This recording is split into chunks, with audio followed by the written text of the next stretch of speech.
station, boys and girls. It's time for Blame and Fable and his amazing friends.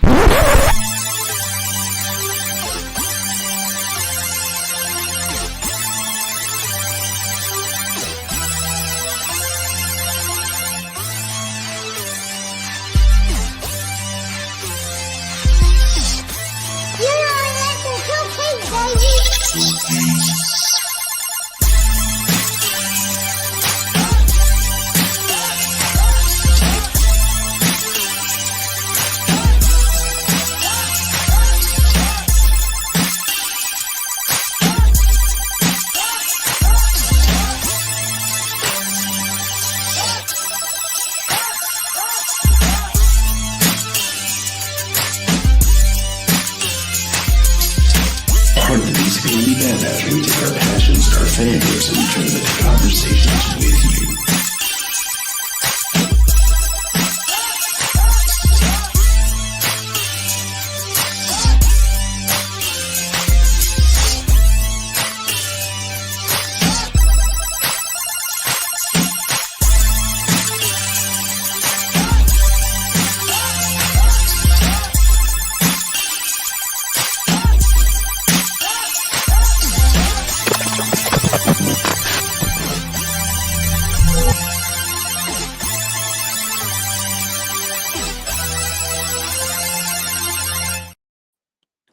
Station. What is going on, everybody?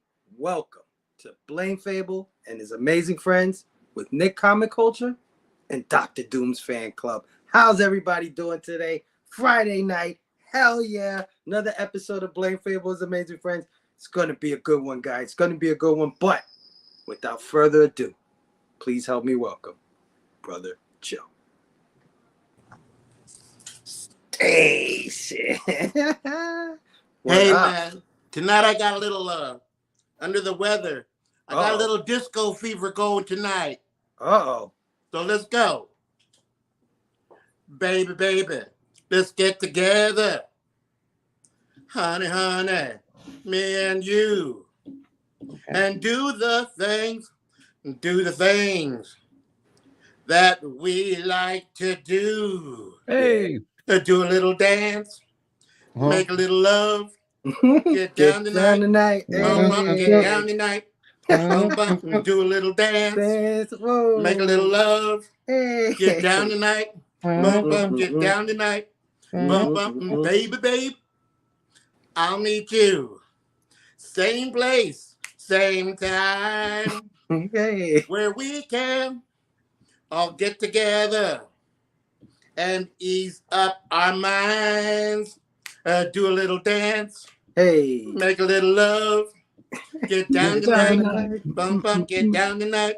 Hey. Bump, do a little dance. Make a little love. Get down tonight. Bump, down tonight. Bump, get down, get down, get down, get down, get down, baby. Yeah. Get down, get down, get down, get down, get down tonight. Fellas, I hope you get down tonight. Yeah. Hey, wow. Bro, I like how we got the strobe, we got the visual effects this time. Yeah, dude. You're stepping up your game, Joe. That's I what love that it. is, a trope. Did you finally get paid? Did Fable finally pay you? That's why I'm wearing my that's why I'm wearing my disco shirt tonight. Oh, that's a rad shirt. Nice, dude. Oh yeah, bro. Dang, you got the Nice. chains on? Oh, you decked out today, brother. Oh, okay. Holy shit. Okay. That's Staying That's alive, Friday. staying alive. Oh, no, that was a awesome, great dude. song, Brother Joe. Hell yeah. That just Love put me it. in the mood, man. Yeah. Hey, Great opening, it's bro. a good week. It's been a great week for me, and it's going to be a wonderful weekend. So I said, let's get this party started. Hell yeah. Hell Amen, yeah. man. Amen. Well, welcome everyone to Blame Fable and his amazing friends with Nick Comic Culture and Dr. Doom's Fan Club. And of course, Brother Joe. How's everybody doing tonight in the chat, man? Thanks for joining us tonight. Brother Joe, how was your week, my brother? Oh man, hey, it's been great.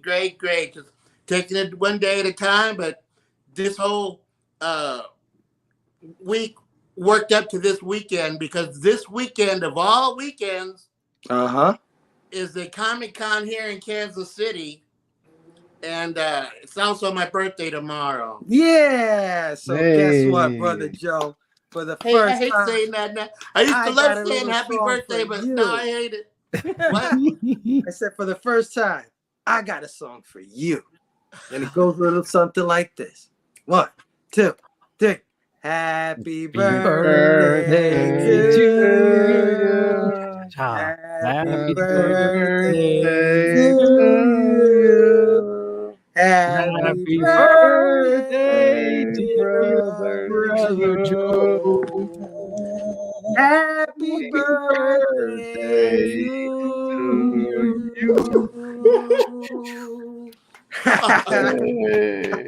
Happy birthday, thank you, birthday, gentlemen, very, very from the bottom of my heart, from all of you, from everybody, we love you, everybody, from the bottom of my heart.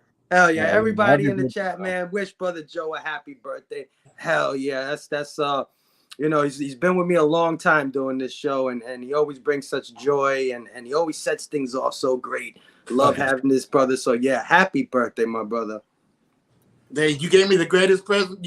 You guys give me the greatest gift of all. I'm keep telling you, this ain't no joke. You think I'm joking around? But hey, man, you guys, we know, Brother Joe. You guys built me up. We know. Man. But yeah, man. Of course, I got my co-host here, Stu, Dr. Doom's fan club, my brother. How was your week? Week was okay. But well, here we are, man. And what a brilliant start, dude. I can't, like you said, we can't kick it off better than that. So I'm so excited to be in the building with you guys. Can't wait to have a great night with Paul. Yeah, let's do it, dude. Hell yeah. Nick, comic culture, my bro. How was your week, man? Oh, dude, shitty week, but I'm so glad. This has become like one of my favorite ways to like cap off a week. So it's like I'm so glad we moved to this time slot on this day. So it's like it's just like a great time to just finally unwind and just kind of relax and like thank God I get to hang out with my friends and just talk about some shit. You know what I mean? I said it last week, but like getting off like 3-4 o'clock and on the ride home, like knowing I have this to look forward to. Yeah. It means a lot. Guys, awesome. So, hell yeah, same here. I had a terrible week. Well, I had a up and down week, let's say.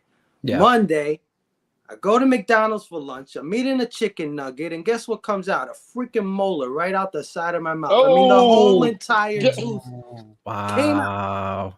Right? So I'm in this crazy pain. I'm still in pain, but you know, show must go on.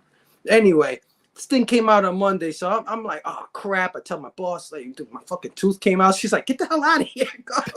I show her my bloody tooth. Damn! Wow! Like, get out of here! So I go home, whatever. And I know I've been telling you guys that I've been getting ready to move. Like that's this big thing that I'm starting to get done. But I've been waiting on some funds to come in, like a specific money that came in. So it finally did come in this week, guys. So yay to that. Nice. But I'm in pain. Yeah. I'm like one thing after another, right? So it's like bittersweet, man. But yeah, it was an okay week. It was it was up and down. Yeah, man. Of course, on the show we like to be joined by panel members. If I can get a PCP Bad Batch member on, I try to get him on. And of course, we got a great one today, returning to Blame Fable, the one and only Tacky 616. Station. What is going on? I'm your co-host, Fable. I don't know who Nick and Stu are, but I mean, basically, I've been here every week. Stu's been here. Yeah. I'm telling you. You see him trying to work his way in. You ain't fooling nobody. I already got the mock-ups for the thumbnails with my picture on it. I bet you do.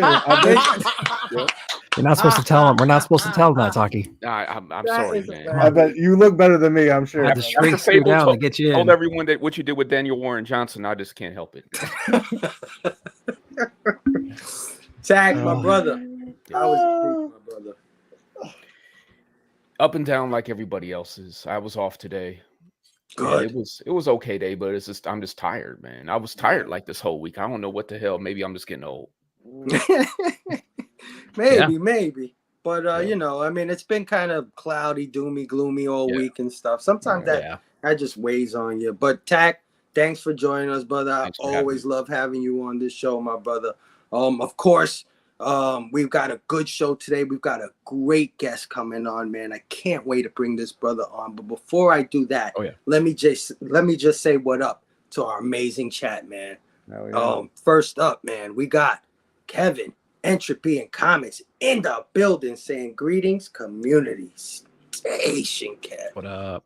We got my big brother, Big Herm Collectibles in the house. Station, everyone. Have a great night and always hashtag Blame Fable. Hell yeah, Big Herm Station, my brother.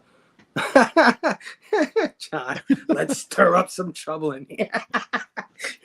Station, John. How are you? John? Thanks for joining us, my brother. Hey, we got our guest of honor in the building, Paul in the 619, saying, hey, Fable. Hello, everyone. Happy to be here. We're happy to have you, Paul, man. I'm going to get you in here in just a few minutes, so just bear with me, my brother. We got our panel member, Stu, Dr. Doom's fan club in the house. Station, everyone. Happy Friday. Hell yeah. We got Conlon Comics in the house. Happy Friday, y'all. What up? Hey, shit. What is going on, my brother? We got another panel member, Tacky616, saying station. And of course, pop, boom. Hell yeah, man. Nostalgic Addicts in the building. Awesomeness. You're awesome, Nostalgic. You're awesome, my brother. Station. We got our brother, Bobby Della Ghetto in the building. Boo. Bobby, man. Hold on, Bobby. Hold on. What are you doing meeting Maria Wolf and getting all these sketches and shit? What's going on? You don't talk to me. You don't call me. You don't drop a line. Love you, Bobby. Kind of. He rolling. I love you, Bobby, but it's on. You just wait. Rolling. We got our brother Blood Splatter Chatter in the building. Station. Oh, y'all. Hell. What up, Vern? Hey, Vern. Oh yeah, go check out Blood Splatter Chatter. If you're into horror movies, I always got to plug Verno, man. He's doing such a great job over there. And I love hanging out with him too. Me and Stu and Steph, we jump on a lot of his shows. So go check us out over there if you get a chance. Cryo Prime in the building. Station. What up, Cryo? Thanks for joining us, my brother. We got DJ Wise in the building saying real quick while at work, I'll catch the replay in the morning if there is one. There will be one, DJ Wise. Hell yeah. It's a guarantee. Make sure to catch that. Hell yeah. We got our brother, Damien, Sleepy Reader 666 in the house. Hello, all you crazy comic book people. Hey, dude. Station, Damien. How are you, my brother? We got our brother, NPG9 Panel Grid in the building, aka Eric the Stash, the Rant Station. What's going on, my brother? Hell yeah, so many good people. My co-host, Comic Culture, in the building. Boo, Bobby. He's consistent. I am. Rad Art and Comics in the building. Rad Art Station. Thanks for joining us, man. So many good people in the house. Everybody saying what up to each other. Oh, we got our brother James Phelps in the house. James, what up, brother? Families. Asian James, how are you, my brother? Oh yeah, we got all our friends in the house tonight, man. See, I hope I'm not missing anybody.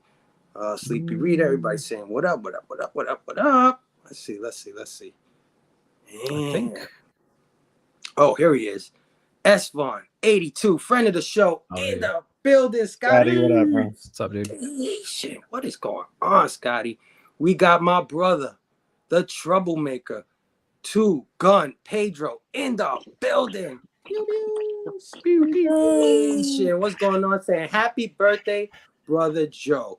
Hell yeah. Oh, and I'm sorry I haven't been highlighting these things because I'm just trying to say what up to everybody. But everybody's saying happy birthday to the brother Joe. Everybody's saying happy birthday to you, brother Joe. Huh?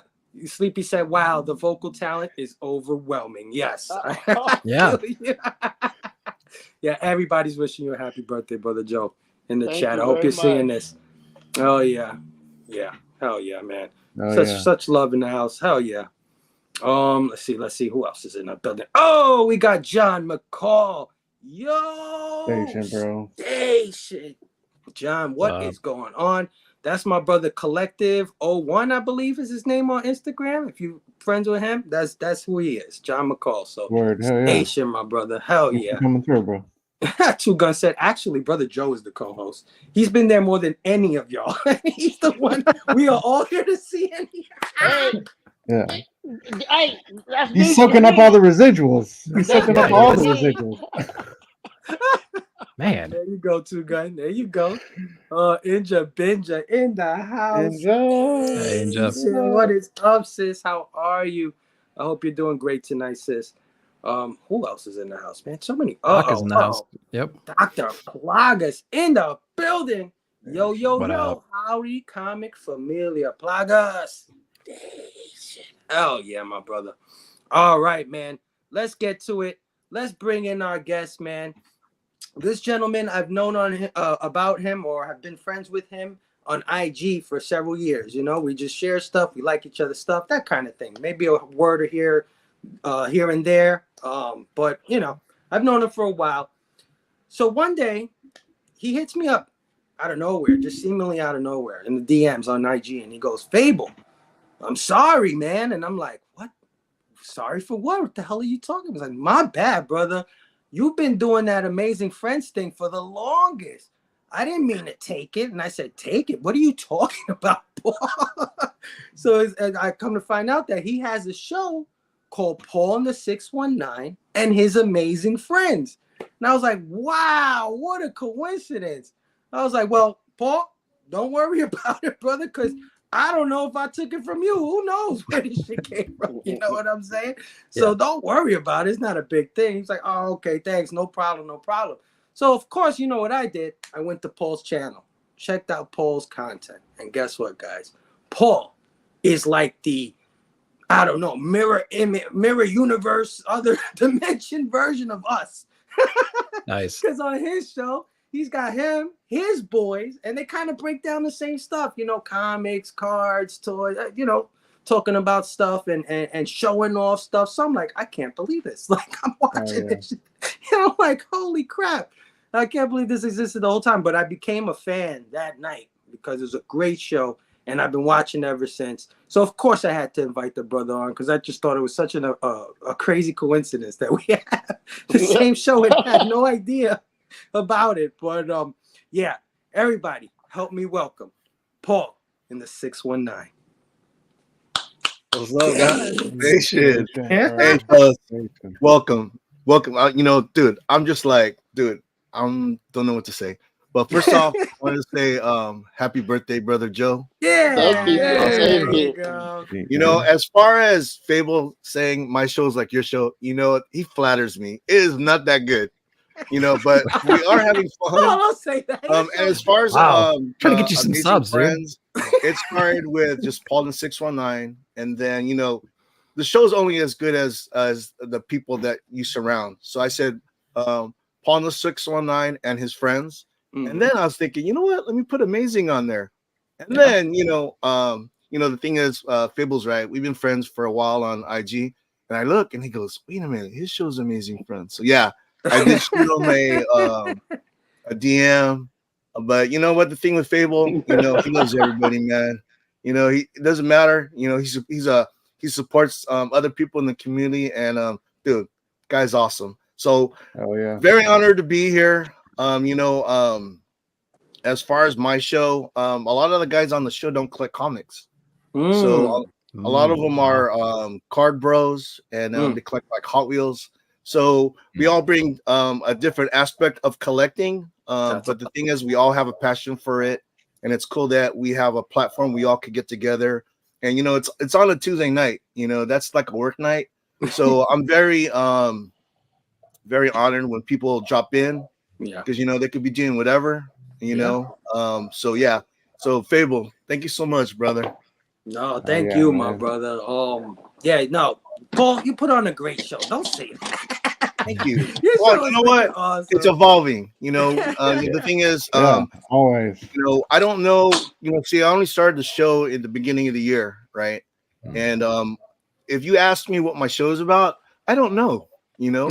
But as long as we're, you know, all together, we're all laughing, you know, the thing is that, you know, we all have, you know, jobs that we go to. We have long weeks, you know, we all got stuff in our lives, and it's good that we all get together, have fun with the boys, you know, and yeah, that's pretty much it. Hey, Paul, what's can up, I brother ask you a Joe? question? You mean Please. cards like these?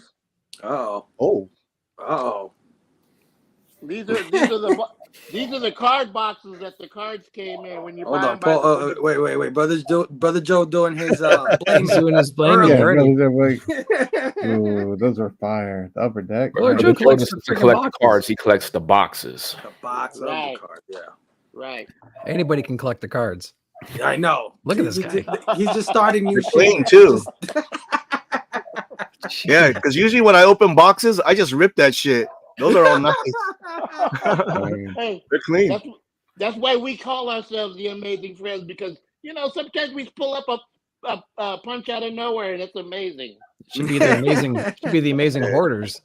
Absolutely. Well, yeah, right. You're Hoarders, right. yeah. You're right. Look at our rooms, for Christ's sake. Well, listen, Paul. I told you earlier that I had a surprise for you, right? Because you know, I've got amazing friends, but you've also got amazing friends, and you've got one amazing friend in particular that I've known for a long time, and he's kind of one of my amazing friends too. We kind of shared this amazing friend, and when you were coming on, I said, wouldn't it be awesome if I can get this man to join me? And guess what, Paul? He decided to take time out of his busy schedule to come hang out with us. I'm talking about Real Rude. Oh shit! Sorry, I didn't jump out of a clip, brother. Hey, So it's a pleasure, when I started my show, there was one person in particular that I needed to have, and if he said yes, it was on. And yeah, it was Real Rude. And yeah, man, dude, I got chills right now. This is my boy. Hey, that's what we were trying to do. Yeah, man. Oh, dude. Hey, I've been a long fan of Fable, bro, and I've seen you grow into what you guys do now. I used to watch. As a matter of fact, quick story. I used to watch Bobby, bro. I used to watch his fucking. He used to have live shows. He used to sit down and have live shows, and you were always on his chat. And that's how I met you through the chat, but we didn't meet through there. We met eventually through the community. Yeah. But I saw what you do now, and I'm a fan of a lot of you guys, bro. Nick, I'm a fan. See, my biggest thing is new comic book shows, bro. Like new comic book day, bro. And you have them all down. You have that down. Brody Joe, what can I say about you, bro? You're right. What can you Taki too, bro. Taki be in the chat all day long too, bro. That's especially like your face too, bro. Always saying what's up, bro. The best, bro. You guys are the best, bro. Honestly, man. Rude. Well, listen, man. I've always wanted to hang out with you on one of these live streams for years at this point, right? Because we've known each other since the pandemic, I think, right? We've been, you know, on streams or in each other's chats and stuff like that. And I've always wanted to hang out with you on one of these things. So when we invited Paul on the show, I said, man, this is the perfect opportunity to try to surprise Paul. Get Rude on. I had to come, bro. I had to come. 2 birds with one stone. And it worked out, man. I'm so grateful to have you both on, man. Thanks for joining me. Rude, Paul, both of you guys, man, tell us about the show. Tell us about how you guys even like started this thing. Why did you even want to do this thing? Hey, gentlemen, before you get started, Brother Joe. Sorry. I just want to say I got a lot of things to do. You know, I'm right in the middle of my wrestling show. But I want to tell Paul, I don't care what you do on your show. Just don't start singing in intros. I got a brother Joe. When my contract comes up, we'll talk. Okay, brother Joe. Oh, damn. Wow. Okay. Jason's on the live. Damn. Happy birthday. Happy birthday to you too, brother. Paul, just be careful now. You see what he did to me. Oh, I know. Look at that. Oh, man. True. It's like my highest bidder. I'm like, damn. Woo. Damn. Brother Joe has a great super villain, man. Negotiation. Damn. He really does, though. Yeah. Love you, bro. Take care. Have a good Later, show. brother Happy Joe. birthday. Happy birthday, brother. Happy Birthday, bro. Happy birthday, Joe. Happy birthday, Later, brother Joe. Hell yeah. Hell yeah, man. Awesome start to the show. Oh, but yeah, like I was asking you guys. So how did you come up with this thing? What made you want to start doing this? I know you were telling me a little bit about it, Paul, but let people know about the channel too, man. Well, it's a Tuesday night show. It's YouTube community hangout. It's centered around collecting sports, and then we just play like games and stuff on there. Yeah. Try to get that audience participation. The thing is that Rude, he's got some great ideas, and the thing is, it's not my show, it's our show. Yeah. So if these guys, they want to do something, shit, I let them do it. And then the thing is too is like, as far as like community like videos, if anyone sends me any videos, I'll play that. The thing is that I knew Rude for a while, but I didn't know he was such a good musician. The guy could play the drums, he could play the keyboard, and he could sing. So when he sent me those, man, I was playing that stuff, and people are like, "Damn, I didn't know he was that talented." But yeah, nice. Rude, he brings it. So then that's the thing. Like I said before, we all bring different things to the table, but together we just chill and just have a good time. And I'll play stupid videos. I love them though. I love those videos. And this is the thing. This is the thing. This is not my comfort zone. As far as like public speaking, I'm a better writer than a talker. But when you're with your boys, and this is what I say, it's not a kid show because we be dropping F-bombs like from beginning to the end. You know what I'm saying? And we try to keep it real. We just want to have fun because there's a lot of times we have hard weeks, and we just need a place to chill and have a good time. And I think I created something like that. Again, Rude was the first guy that I asked to be on the show. And when he said yes, I said, this shit's on. We're gonna do this. So I was getting ready I don't know. I was getting ready to take a break on social media, and then this guy hits me up. Then he comes out of nowhere. Yeah, you can't go. Pulls you back in, huh? Breaks, man. No, I'm glad, bro. I'm glad you Hell yeah. Well, you see what I mean? You see how I say you're like my twin in the community? You went and wanted to hang out with your homies, and you did it, and then you got a musician. I got brother Joe. You see, it's like the same. Oh shit, bro. Well, it's funny because we have a guy named Mr. Fidget, and he does sing, bro. We do have a Mr. He has a long commute to his job, so when he's in the car, he sings. There you go. Nice. And he films that. I go, dude, I don't mind you taping it while you're driving to work, but just don't crash. Right. But yeah, that guy sings. So we play his stuff once in a while, and like I said, we have a pretty big roster. And it's show up when you can. Oh, because we all got jobs, families, and stuff comes up. But we have we've been consistent on every Tuesday night. Put something together. So so far so good. That's what makes it easy to be able to hang out with you, for sure, Rude. And I think Pable's got that same idea, bro. You guys are the same, bro. This is weird, dog. That's weird, right? It's so weird. Because you got a big roster too, bro. 100%. You got plenty of friends. Wait, you don't have an you guys are NFT legends. guy, do you? You guys are legends. I've been on the outside looking in and watching you guys, and your production is top notch. The thing is, I'm bad with technology. Dude. Let's put it this way. My computer is hooked up to the wall, and on the other side is the oven. When you turn on the oven, my computer turns off. That's how bad my shit is. But we keep it together, Don't worry. Look, Stu got mic problems all the time. Man, what? Look, bro, I'm right there with you, man. Yeah, we got the same stuff. Oh yeah. Technology is not my friend. It's a forever learning curve for me, bro. Yeah. Yeah. Well, thanks for joining us once again, Paul and Real Root 6. Happy to have you guys. Like I said, we have amazing friends. You guys have amazing friends. Together, we're all amazing friends, and that's what this is all about, man. So, of course, this is the show where we go over pop culture topics and news of the week, and we also do something called the blaming. What's the blaming? It's a glorified show and tell, but we call it the blaming because you might blame one of us for that purchase that you buy, and you're like, Paul, why did you show off that mint card, basketball card? Now I gotta go to eBay and buy that shit for 3 times the amount. I blame you, Paul. But yeah, Before we get into the news, though, let me just say what up to a couple of more people that joined us, man. My boy John McCall said, happy birthday, big dog. Hell yeah, to Brother Joe. Happy birthday, Brother Joe. Hell yeah. Phil's Treehouse said, wait, you like comics too? What is going on, Phil?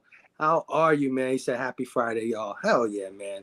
Brother Joe skipped right to the blaming. Right, Inja? I'm telling you. I know. It's because it's his birthday. We let him get away with it. Don't worry. We can slide this one time.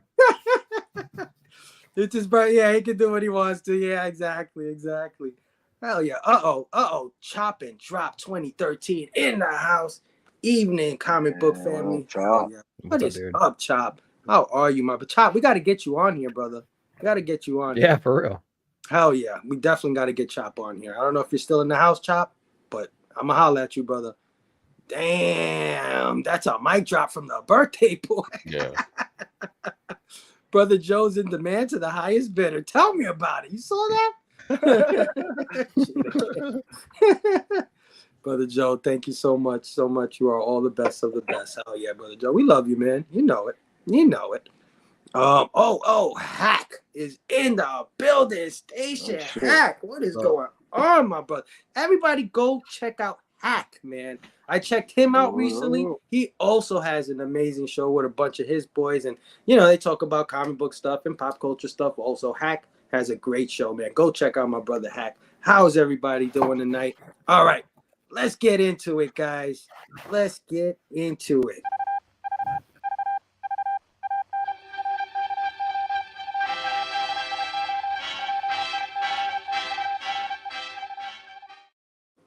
All right, guys. So this week, not too much going on. I got to be honest with you. Actually, the biggest story, the only story that we're probably going to cover on a round table type of thing happened yesterday. Funny enough, I was waiting all week for some kind of thing. And then yesterday, basically a bomb dropped on the pop culture world. But let me get right into it.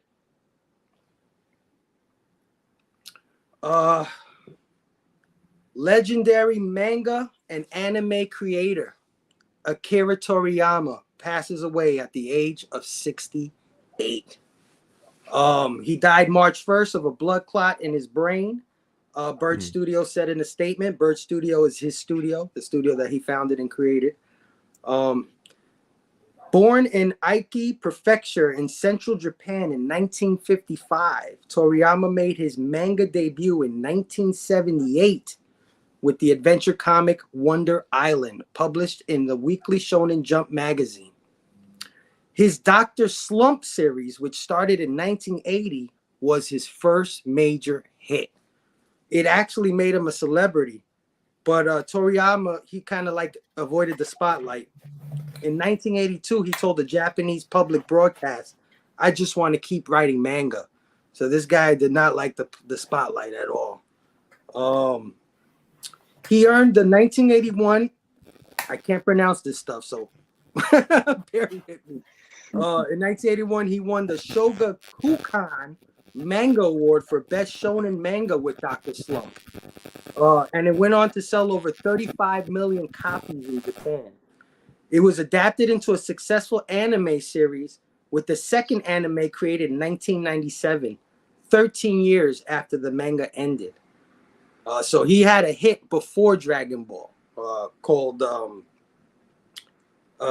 Dr. Slump. That's the thing right there. And it also got an animated series, which is pretty cool.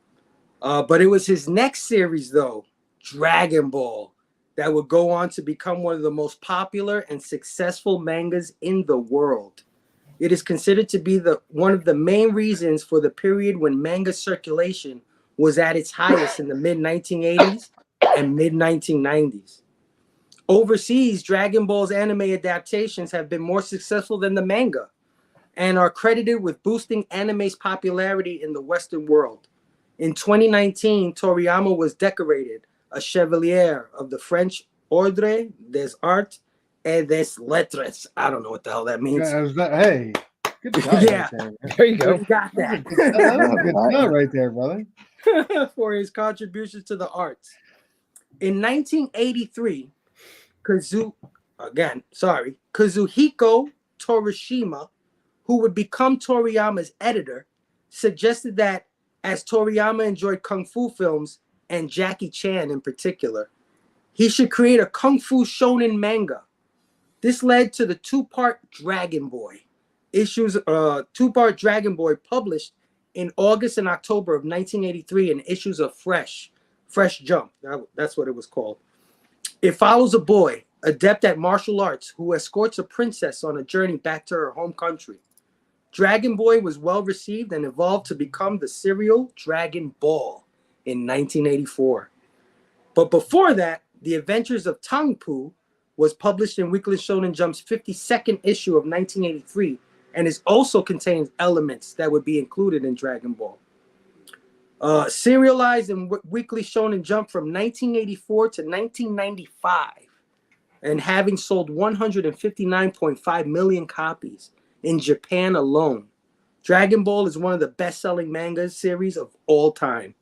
It began as an adventure gag manga, but later turned into a martial arts fighting series, considered by many to be the most influential shonen manga ever.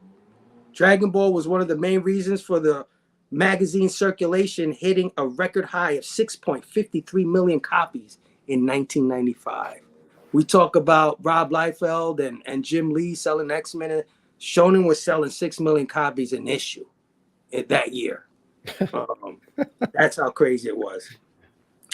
At the series end, Toriyama said that he asked everyone involved to let him end the manga so that he could, quote, take some new steps in life, end quote.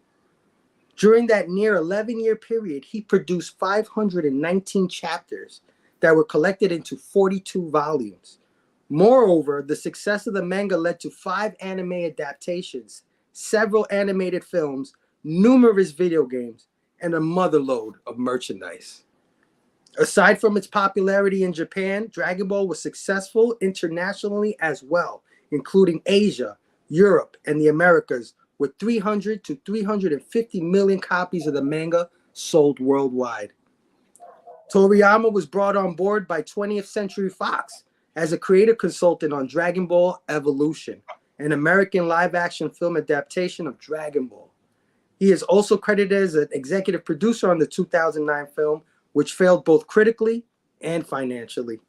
Toriyama later stated in 2013 that he had felt the script did not capture the world or the characteristics of his series and was bland and not interesting. So he cautioned them and gave suggestions for changes, but the Hollywood producers did not heed his advice. And just as I thought, the result was a movie I cannot call Dragon Ball. This was his quote after executive producing the movie. But also during Dragon Ball's serialization, Torishima, his editor, recruited Toriyama to work as a character designer for the 1986 role-playing video game, Dragon Quest. The artist admitted that he pulled into it without even knowing what an RPG was, and that it made his already busy schedule even more hectic. But he was happy to have been a part of it after enjoying and finishing the first game.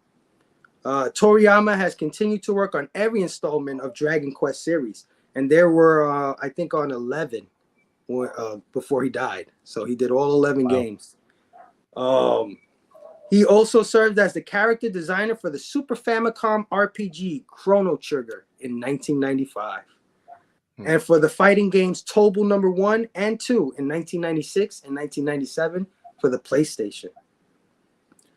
Messages of condolences and grief from fellow creators and fans filled social media this week. Ichiro Oda, creator of the blockbuster manga One Piece, said Toriyama's presence was like, quote, a big tree to younger artists. He showed us all these things manga can do. A dream of going to another world, Oda said in a statement. His death leaves a hole too big to fill, Oda added. Bird Studios thanked fans for more than 40 years of support. We hope that Akira Toriyama's unique world of creation continues to be loved by everyone for a long time, to quote, they said in a statement. A new TV adaptation of Toriyama's Sandland, a desert adventure story released in the 2000 and later adapted into a 2023 anime movie, is due to be released on Disney Plus this spring. Rest in peace, Akira Toriyama. That was beautiful, bro. That was Yeah. fucking beautiful. Like, What an incredible career this man has had. We do roundtable. I guess I'll start with myself. He's big in my life, even without being a big fan of his. He's big in my life, I gotta say. I discovered him way early in life. I used to go to this high school downtown, and a bunch of kids used to go to Chinatown after school. And one day I decided to tag along with them. And in Chinatown, they have these underground malls, right? So you go to this inconspicuous door, and when you go inside, you go downstairs, there's a whole nother world down there. And all they sell is Japanese and Chinese products, right? And toys, cards. And these kids I was with, that's what they were going to go do. They were going to go buy two things: Dragon Ball tapes, right? Because they didn't have the series here in America. They used to rip the series from Japan, tape them, send them here, and then copy them over and over again, every episode. So that's how kids over here in New York would get their Dragon Ball. That's so cool. They took me down there to get some Dragon Ball episodes and Dragon Ball cards. Now, this is the first time I've ever seen these kind of Pokemon type fighting cards. With these Dragon Ball cards, and they were going nuts for these things back in those days. And I bought a tape from there and a Dragon Ball episode, and I went home and I watched it. And let me tell you, man, I fell in love immediately. The cartoon was amazing. The art style was incredible. And it was raunchy, man. It's not the Dragon Ball that we got over here. It was a highly edited version of what was going on. Yeah, that Tsunami stuff was knocked down a peg. Yeah. And you know, I continue to love his work. And then in '94, that game Chrono Trigger came out for the Super Nintendo. And let me tell you something. That game changed my life. I don't know if you guys have ever played Chrono Trigger or heard of Chrono Trigger, but it was a Super Nintendo game that came out in '94. 95, I'm sorry. And that was the first game that I binged in 3 days. Now, this is a 40-hour game. This is, RPGs are long. Usually take days or weeks to finish. Yeah. I finished this thing in 3 days. It's the first time I ever did that for a video game. And ever since then, I have always loved Akira Toriyama's art style. And I've met so many people in our community that collect Dragon Ball Z in some sort of way, whether it's the television show, whether they draw it a million times, whether they get the comic books. My brother Hip Hop and Me, Big Steve, I know he collects those Dragon Ball toys from Mayfex, beautiful figures that they have over there. But yeah, this guy is probably one of the biggest influences in pop culture, art in the art world. And I'm not talking about anime. I'm talking about period. Just across the world. And people in Europe, people in America, all across the world, they try to copy this guy's style. They try to, you know what I'm saying? And even the guys who are more famous now, the One Piece guy, the Attack on Titan guys, all the anime guys that are killing it right now, they will all tell you that this guy is the guy. This is their Jack Kirby. Bro, so, 6 mil an issue is crazy. 6 million an issue at its height. That is at its height. And he had to beg his staff to stop making the comic because he wanted to do other things. He begged them, like, can I stop? Can you let me stop? And he still gave him like that much catalog. Weekly deadlines too for a lot of that stuff. Yeah. I mean, they don't play over there. You guys know this. I mean, like, they don't play with their deadlines. You're drawing and you're writing all fucking day, all night long. I think this guy is just such a big loss in our world. I think a lot of people today were mourning him. I saw plenty of posts. I mean, this guy influenced Dan Mora, Iban Coelho. So many of our American comic artists were showing drawings that they drew of Goku and all the Dragon Ball characters all day. So you can see his stretch, his reach from that little island over there in Japan, man. So I just want to go around the horn because I know some people, some people are into anime, some people are not. It is what it is. But I know that everybody has heard of Dragon Ball Z. So yeah, I just want to go around the horn, get your familiarity, thoughts on Akira Toriyama's work, his life, all that stuff, whatever you got to say about him. I'll start with my brother. Hey, everybody in the chat too, man. Send whatever things you want to say about Akira Toriyama and how he affected you. I'll start with my brother, Real Root 6. Brother, were you a fan of Akira Toriyama? Brother, I mean, there it is. Like, I'm trying to hold it in, bro. And like, this is my childhood. This is my first cartoon that I fell in love with as a kid. I gotta say, bro, like, I mean, I there's so much to say, man. I remember collecting the sticker albums for it. Like, so to me, like, fuck, I must have been like 5, 6 years old when I was watching this, and my dad would watch it with me. So I was in Mexico, right? That's where I grew up. Well, till I was 10.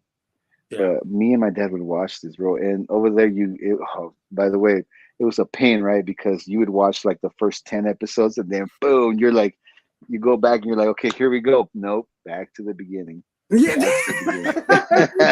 And they did that for a long time, bro. Oh, and where I was at, there was no underground, nothing. Or if there was, my dad was pretty secluded. There's no way I was going to go on the city and find out like badass places that you were going into, bro, because that's fucking badass. But the Mexico did get the real version too before the United States did. Yeah. So I got to see all like Master Roshi's perverted ass and all his magazines and stuff. Yeah. Yeah, bro. So like this cartoon, I mean, the fact that Akira's dead, bro, like you said, I wasn't the biggest fan of him, right? Because my love was for the cartoon. Right. But it hits me, bro. It makes me like, you feel the void. Like, I didn't know the man, but you feel the void. He's young. He was so young too, man. Yeah. He wasn't an old man or nothing. But no. I mean, I don't know what to say, bro. My boy, my first son Enoch. I showed him the cartoon Dragon Ball when Goku was a little kid, and he was hooked. He was hooked. And by the way, I'm gonna dig out some photos. I'm gonna be showing them on Paul's channel on Tuesday, bro. Oh dig them out. But they were for Halloween. They were Goku, bro. He was Goku, and nice. Hell yeah, brother. So, I mean, I can go on and on and on and on, bro. Like the PlayStation game was the best. Yeah. Being able to fight the way, like, dude, this cartoon. I'm sorry, this anime, bro, or whatever it's called. Sorry, bro. I lack words, but it's my life, bro. It's my life, bro. I tell you what, bro. Like, we had a pajama party, bro, and I went and bought me some Dragon Ball. Oh yeah, you're killing this thing. Hell yeah. But hey, that's it, bro. I mean, I could say so much, bro. I want to hear what you guys have to say, because to me, as the comic book community, it's all comic books is different, right? And I love comic book. I love superhero. I love Marvel and DC so much too, bro. It's a whole nother story, dog. But being able to share this moment with you guys, take a step to the side for a minute and appreciate. I want to hear what you guys have to say, bro. You blew my mind, brother. So. Oh yeah, my brother. Well, man, I love the shirt and I love the socks, man. I feel a little unprepared today. When I got a DB shirt, but Paul,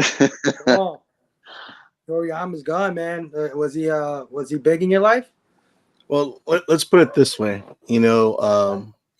I've collected comic books, and since I was like 10, and I was never into anime. The person that brought me into anime was my son. My son, he was a jock. He played baseball. Wasn't really big into like comic books, so he was never into the stuff that I was into. But dude, he loved Dragon Ball Z. Him and his friends watched every episode. He actually, my grandson who's 7, he made my grandson watch pretty much every episode. I mean, he used to live here. I mean, you can't see it, but there's Dragon Ball Z posters on the wall right here where I could see it, and he has statues right here in the closet. Bro. But yeah, he was a big Dragon Ball Z fan, and he got me into it. The thing is that dude, every like episode was so intense. Everybody's just like on fire and shit, fighting for 20 minutes. Everybody's screaming. Yeah, so that was a good hook for my grandkid. He loved that shit. So, but no, you know and that's a cool thing is that my son actually got me into it. So yeah. I don't know any child that walks by a Dragon Ball figure and doesn't marvel at it. I mean, all three of my sons.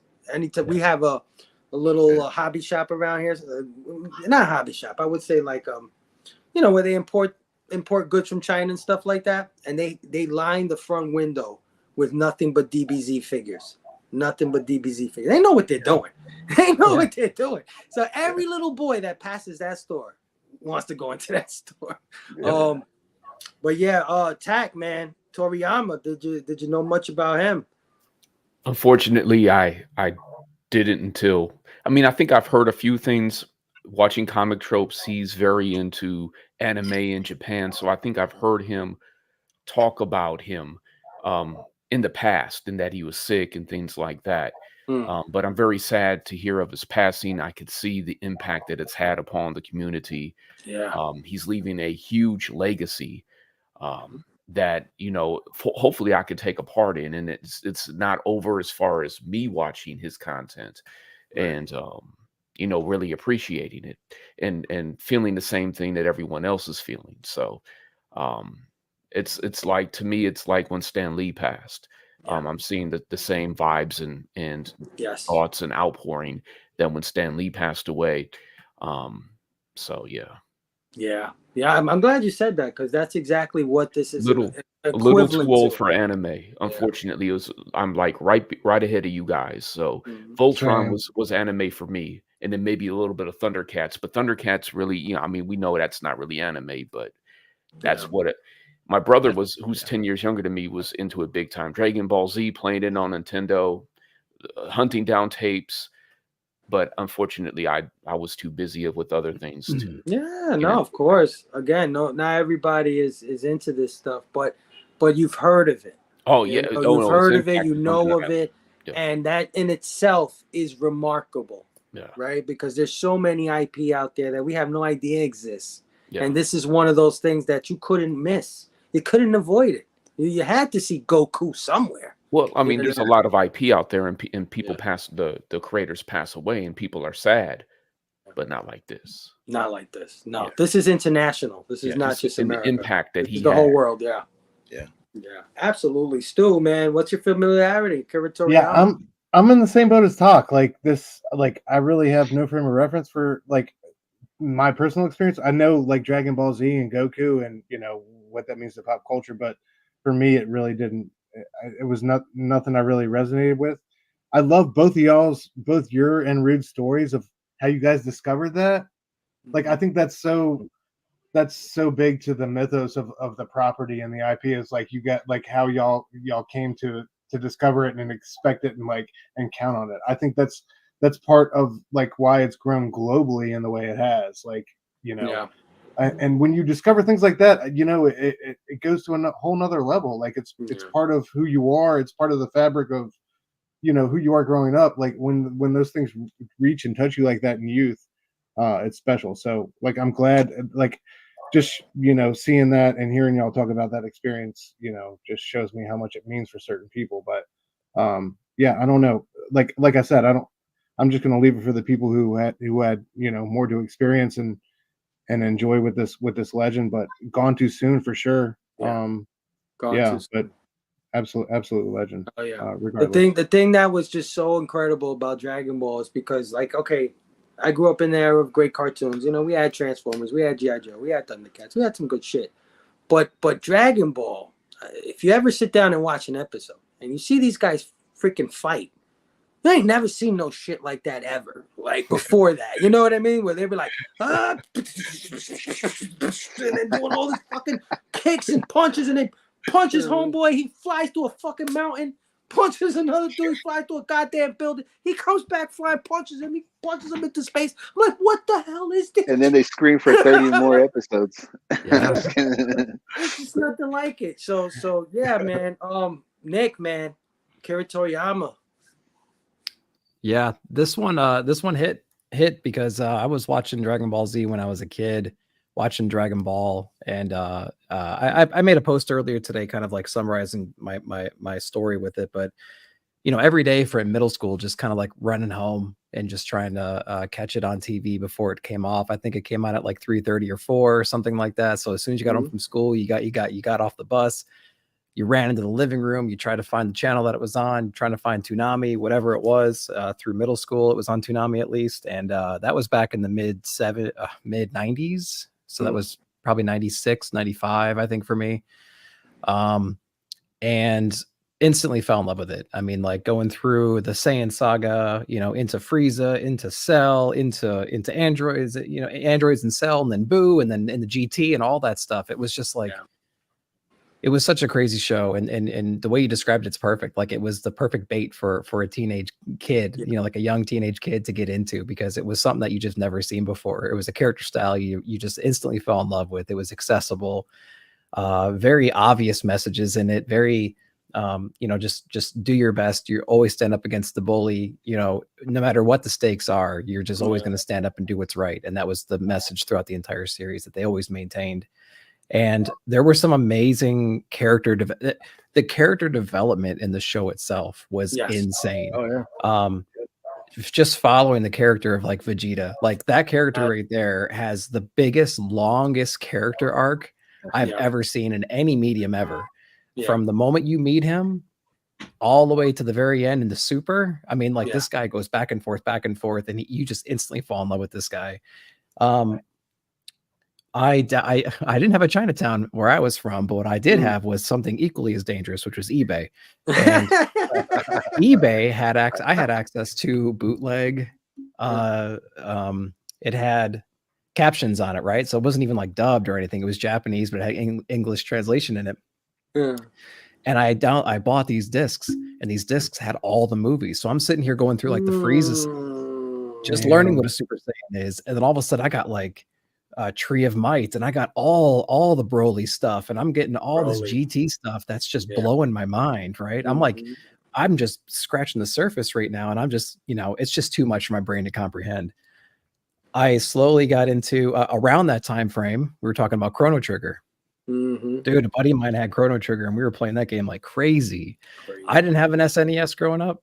He did, but then when I started getting into computers a little bit more in the late 90s, that's when the emulators and ROMs started coming out, and that's when I started playing Chrono Trigger on the computer. And that was a game that kind of blew my mind because it was very decision based. So as you're progressing through that story, what you didn't know is you're falling for traps left and right. So every decision you made impacted the future of that game, right? And so all of a sudden you're on trial towards like the middle end of the game. You're on trial, and they keep bringing up all these moments you made previously in the game that led up to this point to paint you as the villain. And I'm like, this is blowing my mind. How are they do? How did they do? Because it was brilliant, because what they made you do was they made you go play the game again. Yeah. And so anyway, you're fixing all these mistakes, seeing if there's a different ending. You know what I mean? Yeah. This guy also, we talked about his legacy in general.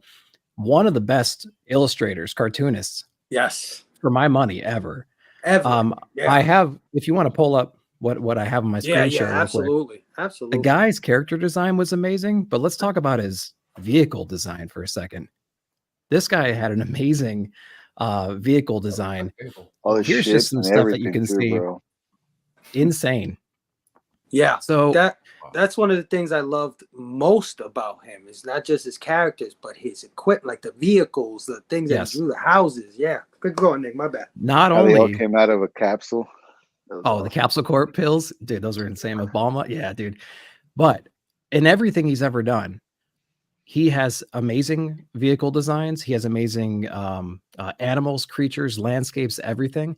And not only does he challenge himself to do like a perspective like this, if you read the manga and everything, he's flipping these things upside down. The perspective is constantly changing. You're looking from the back, you're looking from the front. So not only is he coming up with stuff like this, but he changes the perspective constantly, which if you ask any cartoonist, I would imagine would be a damn nightmare to figure that out when you're just worried about moving the plot forward and getting a character from A to Z. Right now, you got to draw this damn thing in 4 different directions. Are you out of your mind? No, that's insane. Then you get some amazing design work like this too. where he's just kind of cobbling together all kinds of things just to make it interesting, like he does not need to do this kind of stuff in manga with the deadline that he's got, a weekly deadline, to try to make stuff like this work. But he does, dude. And he gets a lot of credit. It gives me Star Wars vibes. Yeah, he's definitely going for Star Wars. Yeah, it's for sure. But like there are certain artists out there that do things like this that catch your eye, like a Jeff Darrow or like a Mobius or something like that. Even like a Kevin or a Peter Laird, they'll do stuff like this and it'll just blow your mind because they don't need to put this much attention to detail in there, but they do it because they love to do it. And they know it's going to, get people going. It's going to get people to want to buy that next issue. Yeah. So, man, props to his legacy in general, the talent and everything. Sorely missed. And man, it was a dark day for me for sure. But I'm glad we get to talk about him. Oh yeah, I'm glad you said that too, man, because I forgot how much I loved his cars and his houses and his clothes. He drew things in his way, and you can tell. You can tell instantly identifiable, no matter what it was from. You're like, that's the same guy. Yeah, absolutely. Yeah, he's going to be missed for sure. We're not, these people we're going to continue to mourn his loss, I guess, the rest of the week too. The whole world is getting onto this thing. But yeah, rest in peace, Akira Toriyama. There's no better way to mourn this loss, but here with you fellas, bro. You guys know some shit too that I haven't known, so it's awesome.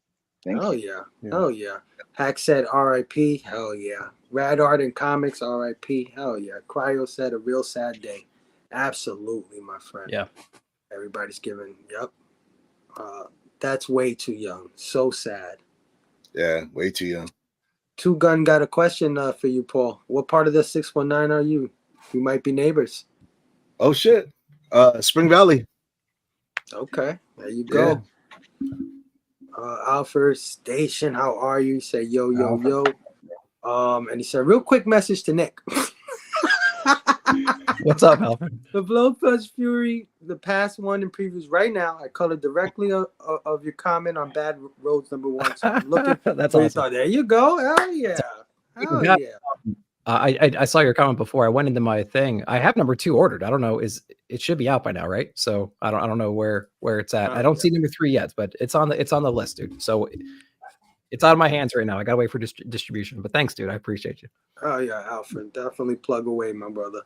I love DBZ and Dragon Quest games. So did I, man. Those Dragon Quest games, I absolutely love them. And he designed all of those. All the characters, backgrounds, everything. 9 Panel said the dude's art style just transcends. Close your eyes and think of what manga anime looks like, and the first flash will probably be something he did. Absolutely. He's definitely. I mean, I wouldn't say Jack Kirby because there is the guy who did Astro Boy. He's really considered the Jack Kirby of manga because he did like the first kind. But Akira is definitely the guy he's like John Byrne, maybe I would say, or John Romita Sr., he just influenced all these guys. As a transfer student, DBZ helped me open up to a new friend group. It was exciting to rush home from school in time to watch. It was sensational and accessible for all. Damn, Station. Like hell yeah, car stop variant. Thank you for that, bro. I like that. Oh yeah, thank you for that.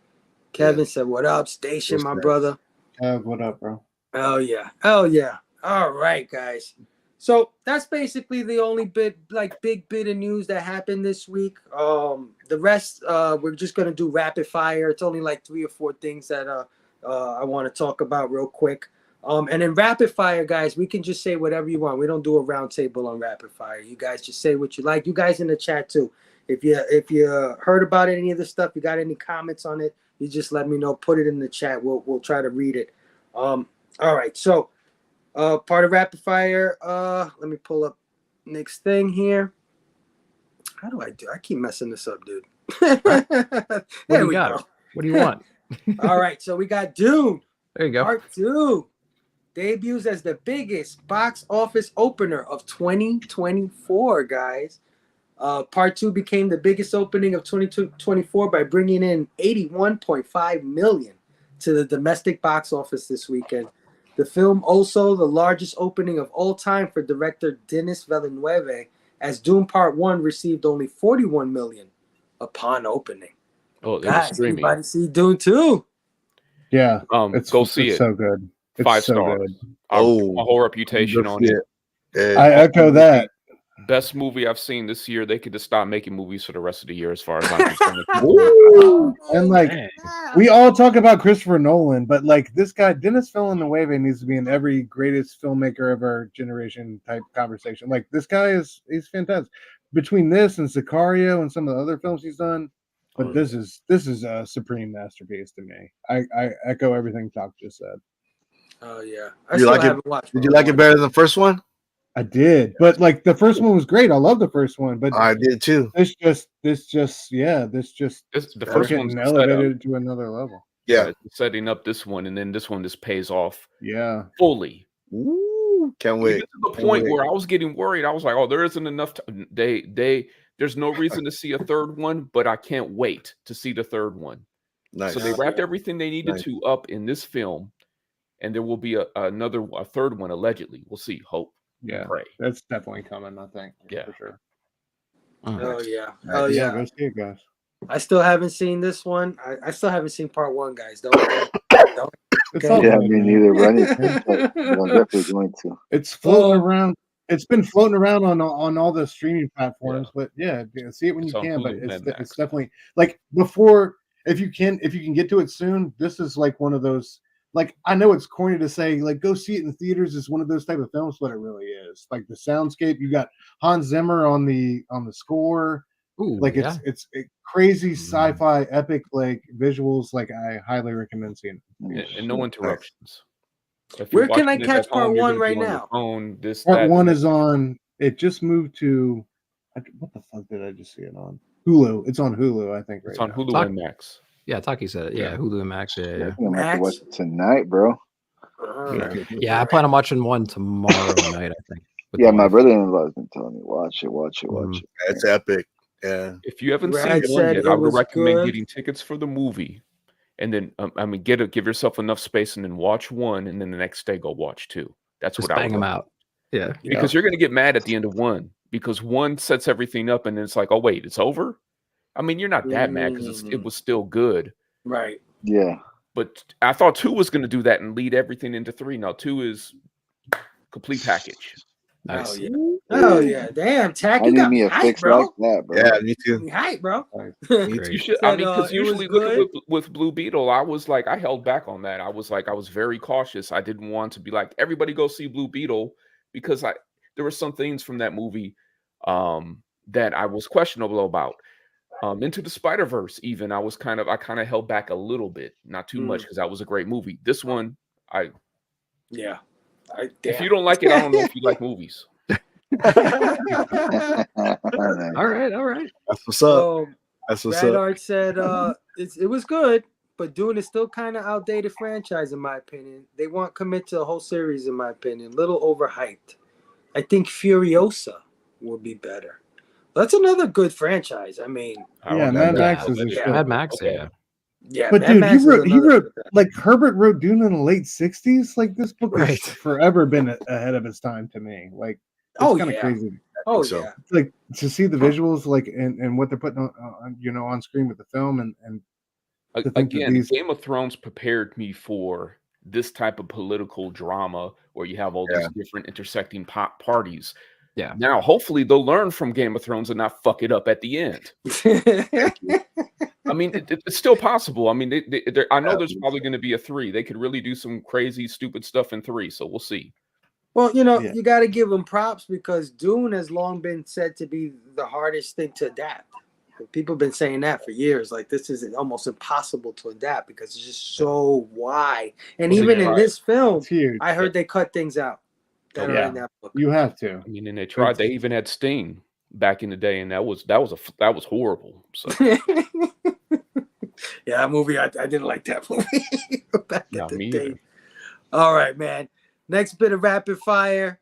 Let me get back to the screen. Disney will bring 4 shows to physical media: Andor, Obi-Wan Kenobi, Moon Knight, and Falcon and the Winter Soldier. So these things are finally coming out to own on physical media. Anybody picking any of this stuff up? Interesting. No, but I'm glad they're doing it. Yeah. I'm a fan of physical media, so yeah, if they want to keep printing it. It's Sure. it's a curious selection of 4 shows. I will say that. I think, like, to me, the only one worthy of being on physical media is Andor. I know some of you fellas in the chat don't feel that way. I already know, so don't tee off on me. Yo, But to dude, me, not for Andor. nothing. Look, I like Andor. I finished Andor. I watched it, but everybody that I talked to about it, the first thing out their mouth is, "Man, I saw the first episode. I saw the first 2 episodes, and I just couldn't get past it." Like, well burned, baby. Says that. Dude, it's fire. I think, like, it's fantastic. To me, it would have been like, I don't have an ultimate list, but like WandaVision would have been on there somewhere. Like, I feel like there's a whole better palette that you could have chose from besides like these 4 Star Wars Disney MCU shows. Hot take, I'm waiting for the DC CW shows to come on physical media. Then I'll be excited because they know how to do it. They're just trying to get their money because they're the shows that were watched the least. And that's no disrespect to Andor, because I actually did like Andor. From a new, I'm so new when it comes to Star Wars. But after I watched The Mandalorian, I went and binged all the Star Wars movies. So I vaguely know, because I know the universe is way deeper than that. It's like crazy. I vaguely know. Andor was good for the perspective of the new watcher per se. Yeah. But no, Fable brought up a great point. Like, is Mandalorian on? Like, his Mandalorian is the titan of like both Disney and MCU to me. Like, so that should definitely be, or maybe it already is on the physical media list. Or I don't know. Man. I would buy that. I would definitely buy that. We just got news. Just got news that Disney is licensing out their home entertainment to who was it again? We just reported on this. They're who's taking care of their physical media from now on? Berlanti? No, it's just another company. Oh, Sony. Oh, Sony, no. Yeah, Sony is now in charge of bringing out the girls will be hot.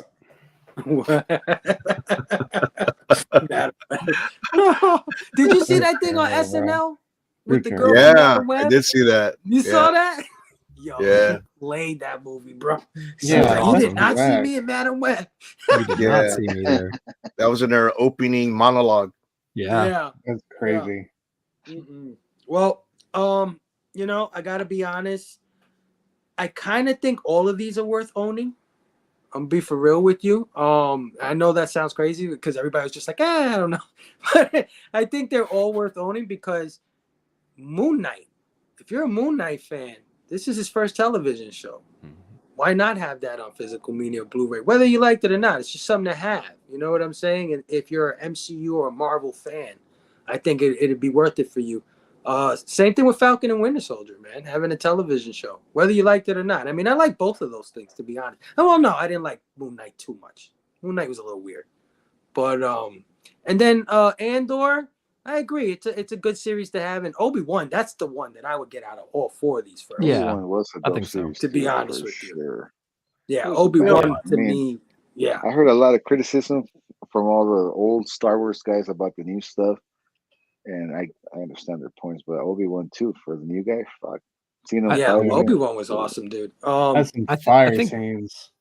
You know, I enjoyed all of them. I didn't watch Andor. Everyone's telling me that I need to watch Andor, but to actually own it on physical media, I didn't like it that much. You know what I mean? I didn't like it that much where I would want to own physical media. Yeah. You know what I mean?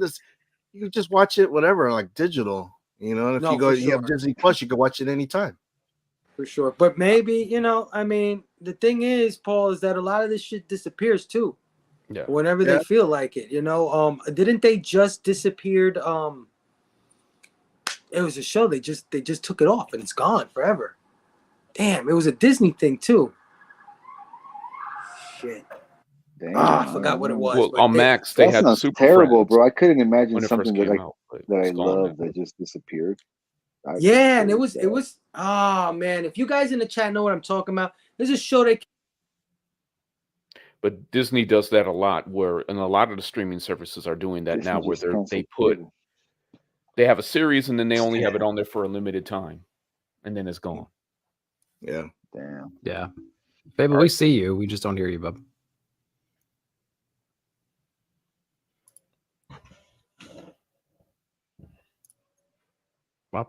Yeah, we see you.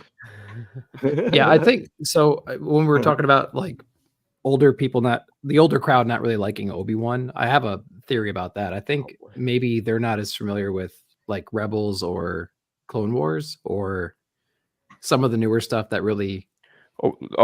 We stepped in it, Nicholas. It's smeared all over the floor. They're just not happy with their life, so they just take it out on all kinds of shit like comic books and Star Wars. Yeah. The wife's yelling at them, so then now they don't like the portrayal of Luke Skywalker because they're worse than he is, and so Yeah, or they still have a lot of grudges on the prequels. It's like they because I feel like a lot of people hated those, and then they kind of maybe rose tinted glasses, right? Maybe people like it a little bit more nowadays, and one of the because biggest there's more material out now. They waited too long for this second sequel. They waited way too long, so it got built up in everybody's heads. Yeah. And then when it actually came out, it didn't live up to any of their hype. Yeah. Especially what they did with Luke Skywalker. Yeah. But I agree. I don't want to own any of these. I got them on streaming. I'm good. You guys hearing me okay? Yes, I can. Here you are. Yeah, perfect. All right, sorry about that. I forgot to put this thing on do not disturb. Anytime somebody calls, it knocks me out the stream. What does it say? Disney wants money from Sony for making the DVD. Yeah. I mean, they don't want to spend the money. That's what it is, Rad. They're tired of spending the money. They don't want to produce physical media. They don't see as much returns as you used to see, so they just gave it to somebody else to do. Hey, Chance with Collectibles in the building. Yeah, what's up? Hey, Shan. What up, peeps? Jumping on to hit the like button and to say hi to the bros. Hell yeah, Chance. Thanks for joining us, brother. Boy. Yeah, he's part of the Tuesday night stream. Hell yeah. Part of the roster. Blood Splatter Chatter said WandaVision still by far my favorite Disney Plus show. There it is. I would have never guessed that. I would agree. Dude, WandaVision was sick. I Yeah. don't care what anybody says. I am not afraid to admit how sick. You guys shouldn't go watch Dune then. No, I'm joking. I could be biased, bro. I could be biased because I really like WandaVision. Brad said, never trust digital. It can also be edited. Yeah, absolutely. Yeah. I agree. I hate when they do that. There's better be some sweet box sets with tons of extra. Hell yeah, Colin. I agree with you 100%. Yeah. Nick, time to live up to that co-host. I'm back here like juggling images and trying to research all these like questions we have during the chat. You did good, bro. Like Todd Go. All right, guys. This is the last bit of rapid fire. Skybound. Why do I keep going to this? I don't know. Okay. But we got one more still after this, Fable. Come on. We got another one? Oh, yeah. Uh-oh. Okay. Skybound announced Destro. Oh, yeah, I forgot. You're right. Skybound announced Destro #1, a new miniseries by Dan Waters and artist Andre Bresson, dropping this June 17th, guys. Anybody picking up Destro? Yes. There we go. Everything Energon universe. Everything Energon. Fire. Dan Waters, say less, bro. Say less. Right. Yeah. So last year was the year for Static and Miles. This is the year for Dr. Doom and Destro. There you go. I like that. Hickman on Doom and then Waters on Destro. Oh man, come on. Yeah, man. And Doom. It's gonna be a good summer. Yeah, great fire. 2024. And Sanford Green. Yeah, I was interested to hear your tack on this one because I know you collect the old G.I. Joe, the Larry Hama stuff. Yeah. So what is Dan Waters, Destro? Any of this jump out at you? Are you a little worried? Dan Waters is an awesome writer. He's going to bring the best out of this character here. Destro was always the guy that was close to Cobra Commander, but he had his own motives. Yeah. And sometimes his motives aligned with the Joes more than it did Cobra. So he used to play both of them off of each other or be on one side or the other side, just like the Baroness. You got to remember the Baroness and Destro were a couple. They were a power couple. So when you think of Dr. Doom in the Marvel universe, that's Destro in the G.I. Joe universe. So that's why I said having both of these books in the same year by two fabulous writers. Oh, yeah. It's going to be awesome. Yeah. I've always loved Destro since I was a kid. I think his design is freaking awesome. He's got this silver dome head thing. I don't know how it's even possible to have a face or a head like that. Yeah. And still be able to speak. But it didn't matter. I was a kid. It didn't have to make any sense. He just looks. I mean, look at this guy. He looks like the best pimp in town right here. So yeah, man, I'm super excited about this. Dan Waters, you know, I'm gonna be honest with you. What was that book that came out? The Seasons Have Teeth. No, the other one. The House. What is it called? Future of Everything Else. No, man. Oh, the Arkham book sucks this week. Didn't he do? He did an Arkham book. It'll He's come doing in the opposite book with Ron right now. Yeah, he's doing more Six Fingers right now. I called it Six Figures the other day. Yeah. I hope he does Six Figures. Close enough. Yeah, you know. Oh, He did man. Sword of Azrael. He did Arkham City, Seasons Have Teeth, Lucifer, Little Nightmares. He's involved with that as well. He did some detective stuff. Homesick Pilots. He did. That was a big one. That's the one I'm talking He's- about. Homesick Pilots. Yeah, That one wasn't. I don't know. Wasn't that great for me? yeah. I'm with you on that. Yeah, me too. He's doing the backups for detective on and off. You know, so Yeah, but I'm his thinking, Loki, dude. His Loki. If y'all want to Loki, read some that's great right. Dan Waters, go read that Mhm. Loki series. Even Homesick Pilots wasn't bad. It just wasn't like, let me chase down No. issue 4. Right. Like, oh, I don't have issue 4. I'm done. Thanks. yeah, I'm with Paul on this one, man. Give me everything, Energon, man. Destro, Scarlet. But the only complaint I have is, where's my Rodimus Prime book? Where's my Ultra Magnus book? Where's my Grimlock book? I mean, we get all these G.I. Joe characters, man. What's Dear going on, Robert Skybound? Hickman. Robert Hickman, sorry. No, not Robert Hickman. That's a different guy. But yeah, I'm super excited about this one, man. Dr. Yeah. Plagas is too. He said, man, I can't wait for Destro. Oh yeah. Give me all the Energon. Oh yeah. I'm out of the G.I. Joe loop, but I'm in on Energon, so I'll get it. Absolutely. Haha, Bobby. Hell yeah.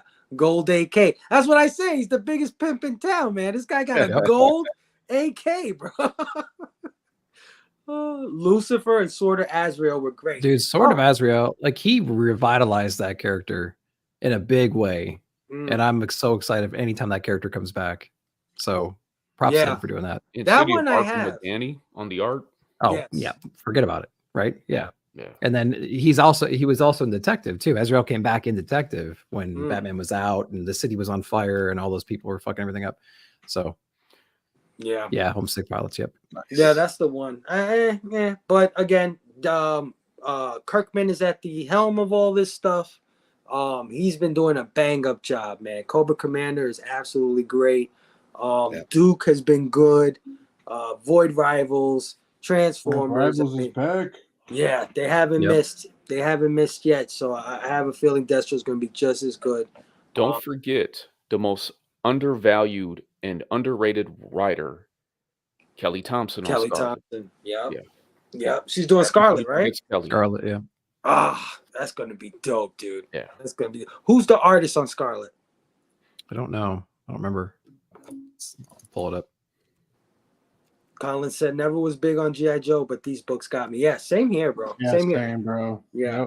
Yep. And I understand because Nick brought up a good point in the back chats. We were talking about this earlier, and Nick said, because Nick is not familiar with a lot of these characters, right? So he's just getting into it. He's easing into it. And, they're announcing all these titles. And it's kind of like, damn, because you want to get into it, but it's like, can I afford to get into it, right? It's just a like lot X-Men, of shit. Star Wars. Yeah.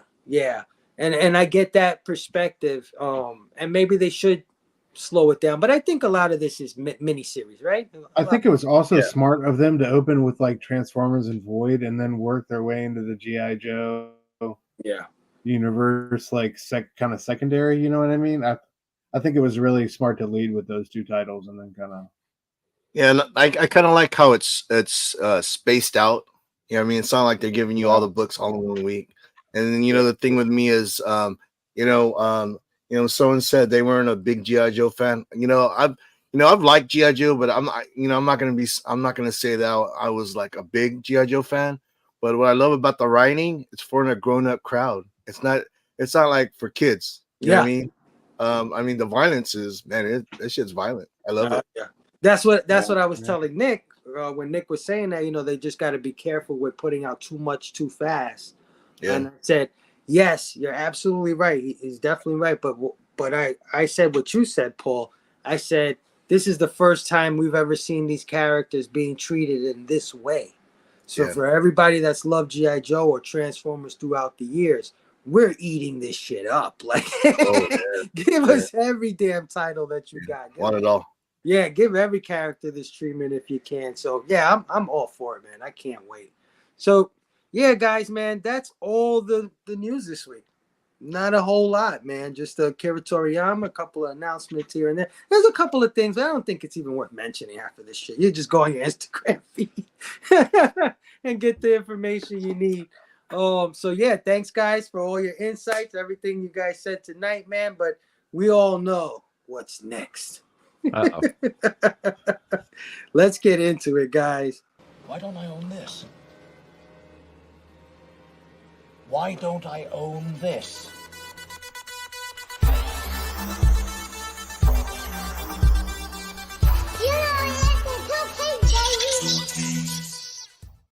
All right, time for the blaming. What's the blaming? Just a glorified show and tell. We just call it the blaming because you might see something that Stu shows off, and you'd be like, Stu, Morbius did Silver Surfer? What? When did this happen? I gotta go get this shit. What? It's $80. How? So basically I'm out to blaming this week because like I told you guys, I'm moving. A lot of my stuff is packed up. I did get a figure this week, but I immediately just packed them up. I just really put them away really quick, and I don't want to take them out. So I'm gonna skip myself for this blaming.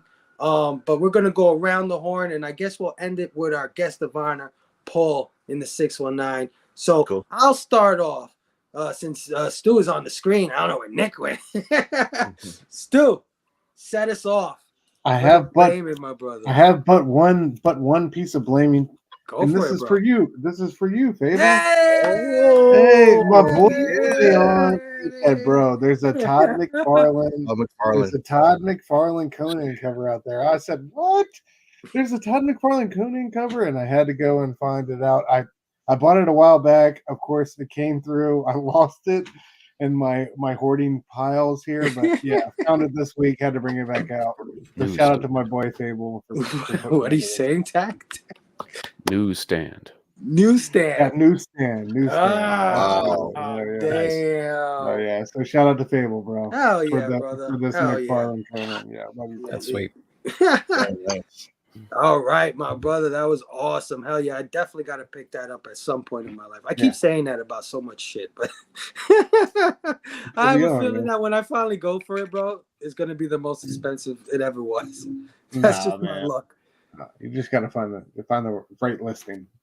Nick, my brother, what do you got for us? I'm gonna start with an A-OK. Let's start with an A-OK. Okay. Okay. So this is something I got from Eric just yesterday. Came in the mail. I had no idea it was coming, but we were talking about Mark Russell recently, and how I'm in love with Traveling to Mars. It's like one of the best comics I've ever read. And so he hooked me up with some of his other work, which is crazy. It's like these little leather bound books, and this one right here is called God is Disappointed in You. Now, before you run away, this is actually like a retelling of the Bible itself, but it's told in it's like his interpretation of it. And he says it's a complete retelling of all the different books collected. And this is Mark Russell who did this? This is Mark Russell that did this thing. Yeah. And it's actually illustrated by this artist who did a lot of work for the New Yorker as well. And so at first glance, I'm just like, oh, this is going to be like a satirical, he's not going to take it seriously. He's going to be poking fun of all the stuff and everything. But like he's doing a really good job of having satire, but also like going over all the stories as well. And really cool. He's summarizing it really, really well. So this is a really interesting book, but also it came with another volume. Apocrypha Now is like all the others. It's a collection of all. I wish that would like focus. It's a collection of all the other stories as well, some other biblical stories. And so I can't wait to get inside of this and like check those out. I've already started reading it. It's hilarious. This has got to be a first for the blaming. Like, are we specking on Bibles here? Are we specking on satire, like biblical satire? Thanks, E. Awesome, dude. Thanks, E. And then I got an Eric original right here, a little painting. Oh, that is dope. So good luck finding that. You can't blame me for that one. I'll find it. And then keeping with the theme, I got that free comic book day. Nice DBZ. Yeah. Oh wow. So that it's super, super clean.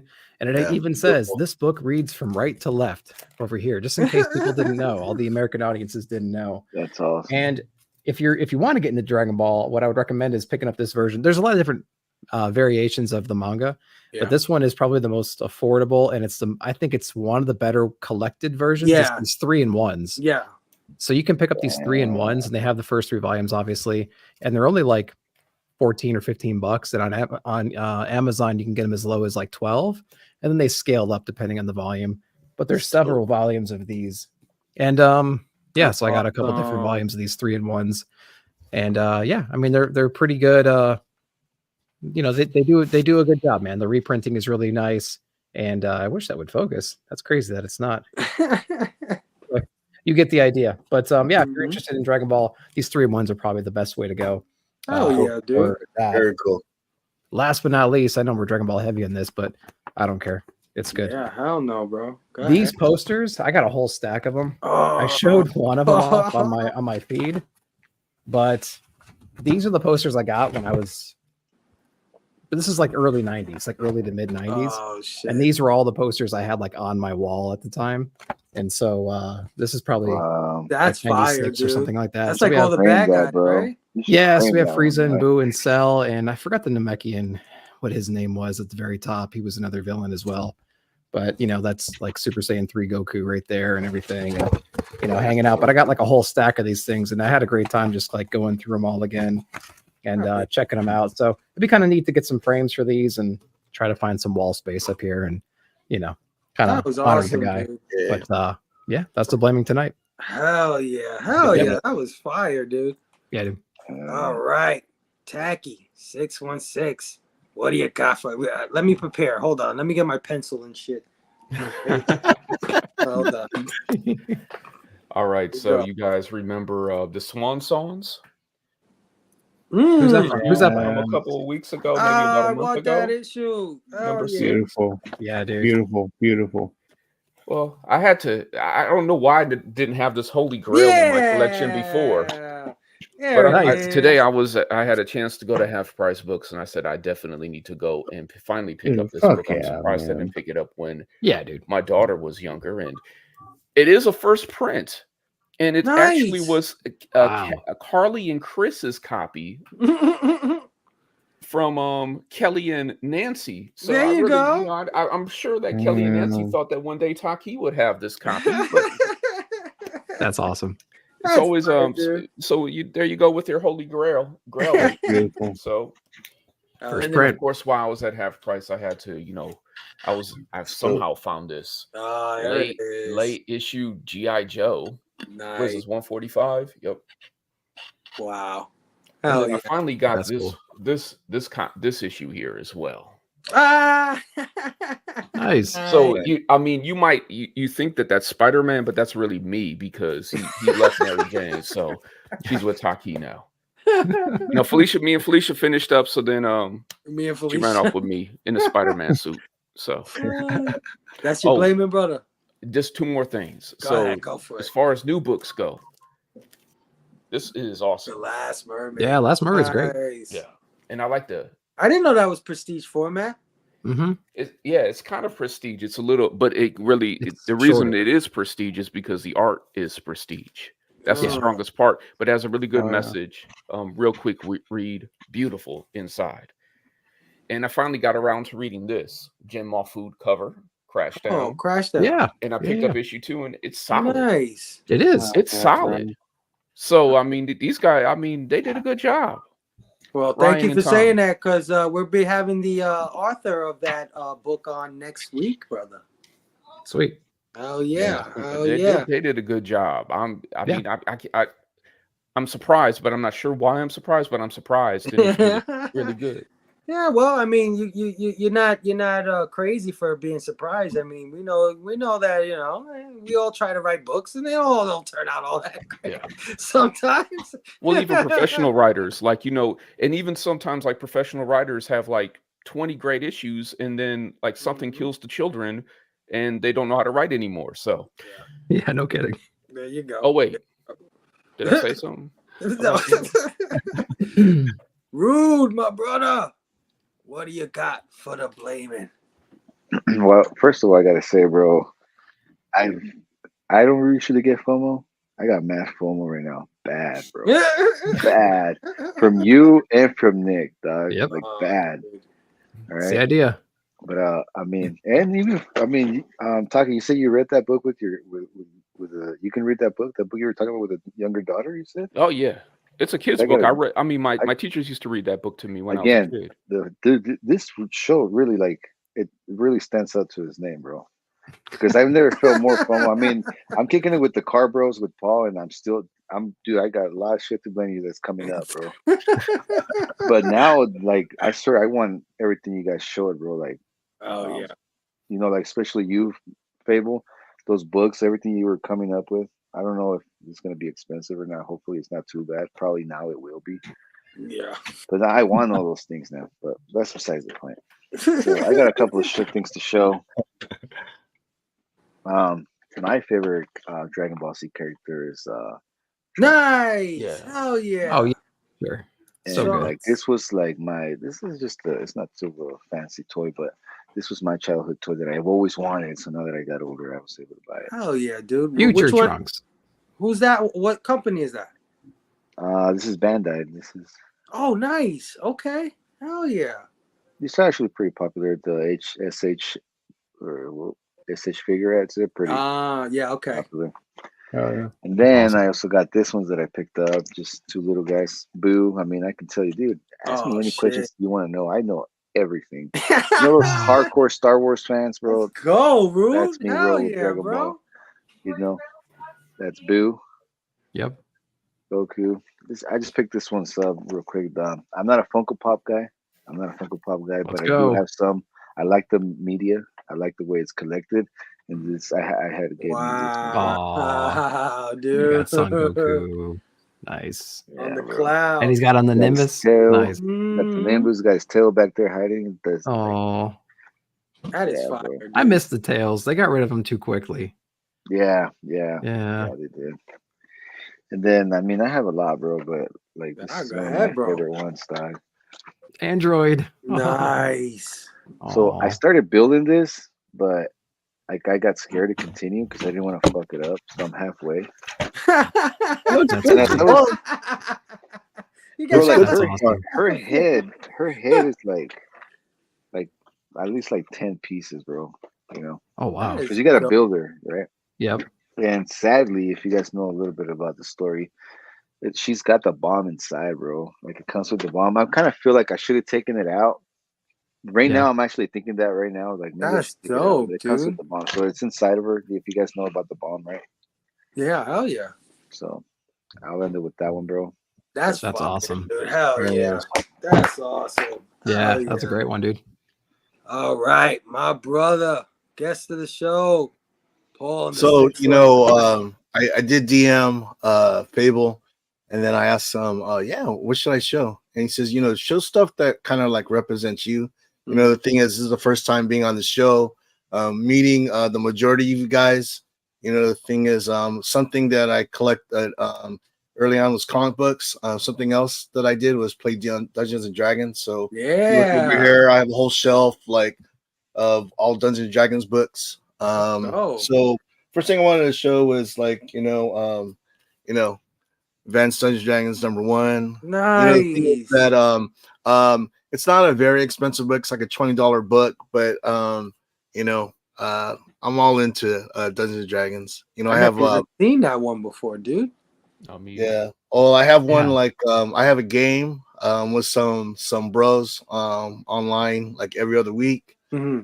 So that's something that I still do to this day. Oh yeah. And then the thing about comic books, the cool thing about comic books is that pretty much any property that's out there, there's a comic book for, And I'm a real big John Wick fan. So one is this. The tack just perked up. Tack just perked up. I saw. Yeah, I love John Wick, and this is like the C photo variant.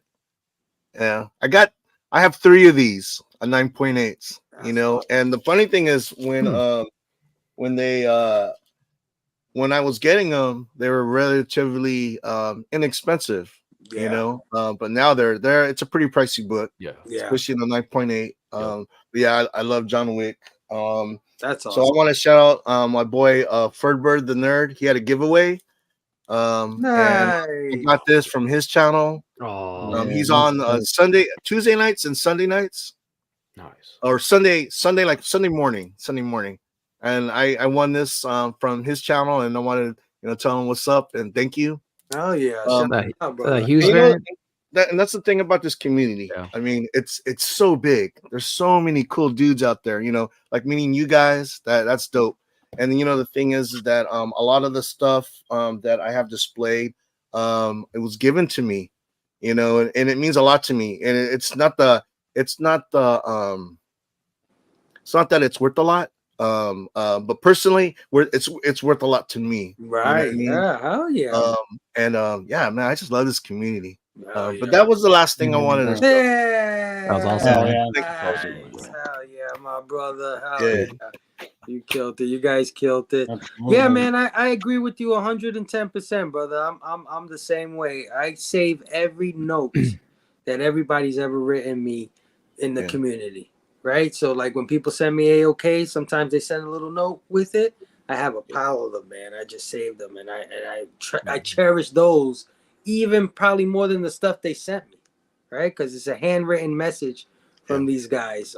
So hell yeah, I definitely understand. This community is the greatest. That was an awesome blaming, dudes. Hell yeah. That was great. All right, man. So that's the end of the show. We got some good topics in. We got some good blamings in.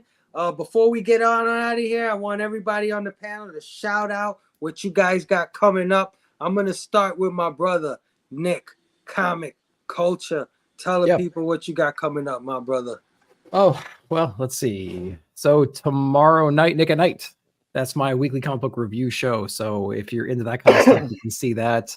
It comes out on 8 p.m. Eastern time. So we're going to keep doing that nice and strong. And then we also do best books of the month over at Pop Culture Philosophers. So if you're into that thing, last Thursdays of each month, we're going to do the our best picks. And we got a great panel for that. So you can check us out. Other than that, it's weekly FOC, new release stuff, haul videos, key comic flip throughs, how to get in the comics today, all kinds of good stuff. And you can catch me over here on Friday nights on One Collection Down as well. But great talking with you guys this week, man. It was awesome. Oh, yeah. Everybody go sub up Nick Comic Culture, man. He's one of the best reviewers in our community. He's up and coming. He's just growing every day, man. Right. Yeah, man. You got Robbie at 19. You're getting there though. It's happening. Yeah. Let's do it, man. Let's do it, my brother. Hell yeah. Stu, what you got coming up? Oh man, Nick, if you're up and coming, I don't want to know what I am. Low and struggling, I guess. But yeah. Every Tuesday night, me and my brother Link, Supreme Clientele, 9:30s. We're gonna be moving to Wednesday soon enough, but the next few weeks we're Tuesday nights. We got John's Comics with Kids. This Tuesday I'm fired up. We're gonna go over a few new books: Ultimate X-Men, Ultimate X-Men Void Rivals #7, and then we're going over the old Bendis New Avengers first 2 arcs. Oh shit! Oh yeah, yeah, dude. With David Finch, I'm excited for that. So yeah, y'all come check us out. Dr. Doom's Fan Club YouTube channel, Tuesdays at 9:30. Other than that, Yeah, I'm on Instagram with my bros every day. That's Dr. Doom's fan club on there. Y'all come hang out with us. Yeah, man. Everybody sub up to Dr. Doom's fan club on IG and YouTube, man. Him and my brother Missing Link put on a great show Tuesday night. Shout out Rude. Shout out Paul. Thank y'all for coming through. All right, man. Oh yeah. Hell yeah. Good time. Thank you, Stu. Tacky 616. What do you got coming up, brother? Tomorrow, I drop new content every Saturday. So tomorrow I will be having a video called, what is it called? Your Wednesday, My Saturday, where I'm going over new books. I like it. That's dope, dude. And then I'm going to be taking a little break, and I'll be back on April 13th with new episodes every Saturday. Hell yeah, man. I can't wait till you come back, brother. I'm going to miss you. For that, yeah, it won't be that long. Yeah, man. Awesome. Always having you, Tag, man. I love when you jump on the show, so I'm going to miss you, brother. Thank you so much for having me. I appreciate it. It'll be a great time when you come back. Love it. Love it. For sure. All right, my man. Real Root 6. Tell the people what you got coming up, my brother. First of all, thank you for the invite, bro. Oh yeah, you guys are great. As far as me, bro, like I've had ideas of shows, but as far as right now, I'm just hanging out with the guys that let me be on their shows. And if you want, definitely if you want to watch anything, I'm gonna be hanging out with my boy Paul every Tuesday, bro. Like it's fun, bro. I look over, what better day to pick? Tuesdays are cool now, bro. Yeah. Hell yeah. That's what I'm talking about. Hell yeah, bro. Other than that, bro, shout out to my boy CJ, bro. I kick it with my boy with the Insomniacs, bro. Noran's up in there, bro. There you go. Yeah, shout him out. I also be kicking it with Bleeker on church on Sundays, bro. Bleeker. Oh yeah. For sure. Right now, I'm exclusively on Paul's fucking. Nah, just kidding. Bro. Let's go, bro. I'm just controlled that we can. Oh yeah, man. Come on, bro. I don't even know what I'm doing here, bro. How did I get here, bro? How did y'all get in my room? Nah, but for sure, bro. It's a pleasure, bro. I'm always watching all you guys, bro. Like, it's sick, bro. Oh yeah, Rude man. It's been a long time coming. I hope this isn't the one-on-one. I hope you're coming back. I will come back, bro. This is a fun show, bro. Oh yeah, man. Definitely want you on again. Rude is an awesome dude, man. Like I said, man, it's been a long time coming. I'm so happy that I got to hang with you tonight, brother. Hell yeah. Hell yeah. Thanks, man. And now our guest of honor, Paul, in the 619. Let him First, know. I want to thank Fable. Thank you for having me, man. This is this has been a fun time. Nick, Stu, Taki. Nice to meet you guys. You guys are freaking legends, man. You guys make this look so easy. Usually, to be honest, like our show, it's all over the place. But man, we are laughing our asses off, and it goes so fast. I like this show. This show went so fast, and when it goes fast like that, you're doing it right. Yeah, Fable. Oh my God, man, Station, brother. This is dope. Hey, listen, brother, don't sell yourself too short, man. Your show is incredible. You're only getting better with time. You're gelling with your crew. It took me a long time. We're trying to do our own thing, and dude, I'm so happy that Rude's part of it, man. He's a homie, he's got my back. I got his back. Just like you guys. You got your crew. They're so tight, and dude, it's the best. Now we got one big crew of amazing friends. That's how I see Most it. definitely. Can't wait for you. Bro, the Earths are combining, insurrection going. For sure. Oh yeah, I can't wait to have you on as well once again sometime in the future, man. Love to have you come back and hang out with us. Would love to. Hell yeah. Of course, you can catch me, Nick, Stu, Brother Joe, Manny every Friday night at 9 p.m. Eastern over on the One Collection Down YouTube channel for Blame Fable and his amazing friends. I already mentioned it earlier, but next Friday night, 9 p.m. Eastern, come hang out, guys. We got the author of Crashdown, Ryan Sargent, will be joining us. And you know him as Fire Guy Ryan. Yeah, that's going to be a great time. Can't wait to have him on to talk about Crashdown. Like you guys said, it's been a solid book. I can't wait for him to come on and talk more about it, man, because we had him on before the first issue dropped. Now we're on the eve of issue 3. It's a whole new ball game. I want to know how things have been since then. So it's going to be awesome to catch up with him. So guys, come check us out next Saturday. Of course, next Friday. Come check out all these guys, like you said, Nick Comic Culture, Dr. Doom's Fan Club with Missing Link, my man Tacky616, Real Root Sace, and of course, Paul in the 619. Brother, it's been a pleasure. This chat has been amazing. Let me just highlight a couple of guys here. Bobby saying great job. Dr. Plaga saying that was beautiful. 9-panel grid, great blaming everybody. Inja loved the Majin Buu. Who doesn't? Who's awesome. Happy Amazing Friends called My Amazing Friends. That's exactly what I'm talking about. We could do this every weekend. Hell yeah. Oh yeah, guys, there's only one thing left to say. Be excellent to each other and party on, dudes. Station. Station, guys. Where's my brand?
The Peach Memo Go!